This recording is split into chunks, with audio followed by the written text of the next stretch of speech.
دا ښځه به چاله بیا نو دا ښځه به بیا چاله ته ما ته دا وي او دا په دا پاکستان تړې انډیا ته به زه تا ته وایم مولیا صاحب چې سبا له دې ښځې په ریشي باندې دق کړي ته به چاله ځې او چېرته به ځې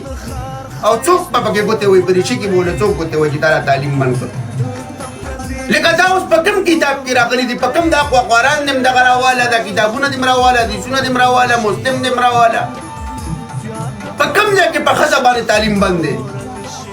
د کوم پیغمبر په دور کې تعلیم بند شوی دی په ښځه باندې دا نوي پیغمبران راغله نوي صحابه راغله نوی دین راغی چې په ښځو تعلیم بند کړ هلکه که نوي څه راغلي خو موږ هم پوهه کوي او خو چې دغه یو مو پیغمبر یو دغه یو مو کتاب یو دغه یو مو ربي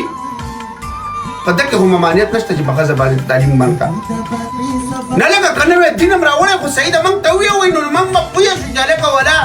دا قصه دغه شانې ده پوه شولې که نه دا لاره ښه ده دنیا چېرته لاړه او تاسو څه کوئ دنیا کې د 13 کلنۍ پورې په ښځه او نر باندې تعلیم فرض دی ما سوا د افغانستان نه ته ماته ملک راوښیوه چې ښځه په تعلیم نه پوهېږي په لیک او لوست نه پوهېږي واحد افغانستان نه چې د هغې ښځې په تعلیم او په لیک او لوست باندې نه پوهېږي